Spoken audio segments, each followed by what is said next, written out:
there seems to be a growing number of voters talking to our cameras, talking to our reporters out there, saying they're not going to accept the legitimacy of the election if Hillary Clinton is elected. Does that concern you? A little bit. I mean, I've heard that rhetoric over the years, and it does seem to be getting worse. And it's particularly worse when you have people on the campaign, really on both sides, who are saying that elections being undermined, and the Clinton side is saying that Russians are undermining, which very well may be true. And on the other side, Donald Trump is saying it may be rigged. But look, elections are run by the thousands of counties and town and municipalities, and it would really have to be just an utter conspiracy. Although you could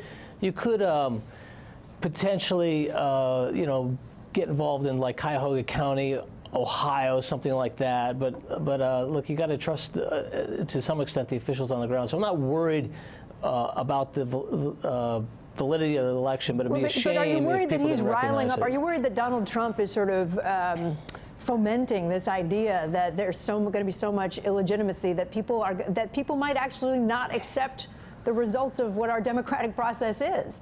Yeah, I do worry about it, but I think if you look at what Donald Trump says about everything, he lost the election because his microphone didn't work. He lost. Yeah. I noticed the last election, the last debate, he actually wasn't wearing a microphone. He was only holding the handheld. I wondered what that was about. And that the moderators don't treat him fairly. He doesn't get equal time. Right. There's always an excuse. There's always some reason why Donald Trump lost, and there'll be an excuse after the election. But what you're witnessing right now, Kate, is the legitimate split of the Republican Party, and the Republican Party is splitting before your eyes. On the one hand, you have all the people who peeled off of Donald Trump, either rescinded their endorsements or are calling for him outright to get off the, get out of the race. Yeah. And then you have the Breitbart wing of the party who thinks they have a legitimate path to victory here. And then you really have, hopefully, you still have the conservatives who believe in an underlying governing philosophy. The establishment has proven that they don't know how to win elections, because that's what people have been upset about, because I dutifully marched off the cliff with Dole and Romney and McCain. And now the Breitbart people think, well, you can win at all costs but not have an underlying philosophy. And now they've supported a candidate like Donald Trump, who forget about some of the outrageous things he says. He doesn't support free trade. That's a Republican principle. He doesn't support legitimate immigration. That's a Republican principle. He supports a welfare program. That's not a conservative principle.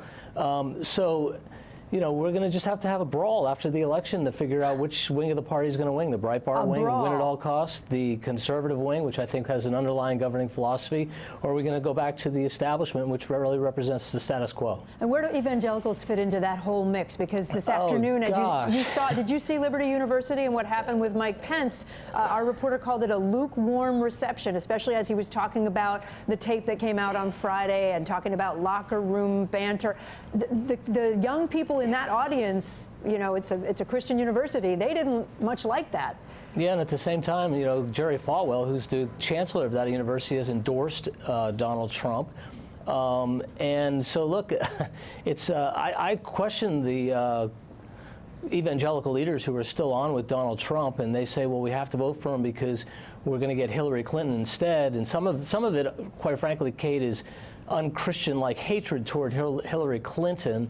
The other part is, Paul's first, if I may preach here for a second, Paul's first letter to Timothy talks about how to pick leaders. Now, he was talking to young Timothy, who was a pastor, but if you go through the list, he lays out 14 criteria for picking leaders. Donald Trump fails 12 out of those 14. And then they say, well, we got to pick, you got to vote for him because you picked Hillary Clinton. Well, they predicate everything he said on the fact that you can believe him. And, he has demonstrated over and over again that he does not always tell the truth.